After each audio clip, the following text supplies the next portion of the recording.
Hello everyone! Good morning po sa inyong lahat. Tapos na po tayo maghilamos. Mag-beauty routine na naman tayo. Maglalagay tayo ng ating bonita Himalayan pink salt oil.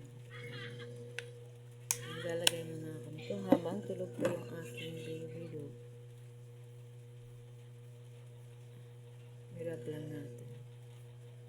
Ito talaga ang ginagamit ko every morning. Pagtapos ko maghilamos. Kasi maganda siya lalo na pag mayroon kayong mga dry skin, tatanggal pag naligo na kayo.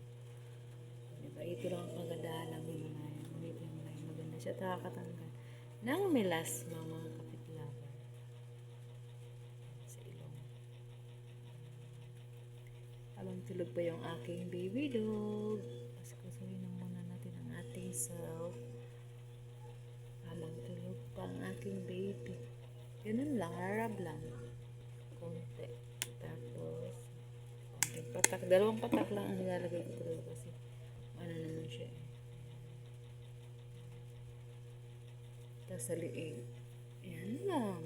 Tapos yung aking baby dog at saka ilalagay ko sa aking hair yung Bonita sunflower oil. Maganda din yun. Kaya i-combine ko yun. Wait lang ha. Pakita ko sa inyo. Mga kapitlover. Ito yung nilalagay ko sa aking hair mga kapitlover. Kaya maglalagay lang tayo ng isang patak. Hindi kadamihan kasi alam mo yung buong nipis lang. Baka magmukhang sisiyo ng ako. Kaya konti lang para siya, yung shiny ang ating hair. Mga kapit lover, bago tayo lumabas, asikasuhin na natin ang ating sarili. Ayan kasi tulog pa yung aking baby dog. Ganun lang. Yun na lang siya kabilis mga kapit lover. Okay, diba? Ganun lang. Time check, 7:10 a.m. Ayan po ang aking nilalagay everyday sa mukha bago pagkatapos ko maghilamos. Bonita Himalayan pink silk oil at saka ito naman yung Bonita sunflower oil ang nilalagay sa aking hair mga kapitbahay. Ayan kung malutuloy siya. Ayan po ang aking ganap. Kaya dyan check out na kayo dyan sa aking yellow basket. So ipapakita ko po sa inyo yung aking baby dog na tulog pa.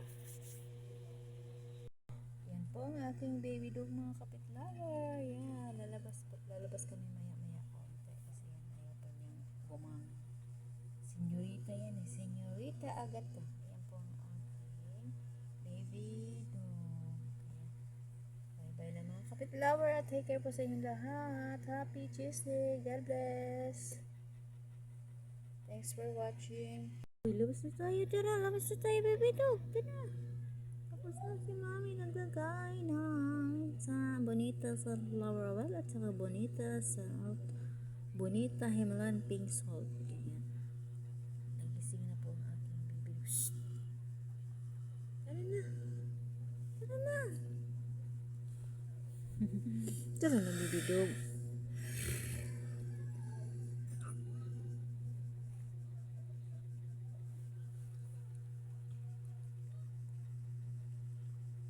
Yan po ang aking baby dog mga kapit. Bye-bye. Tara na.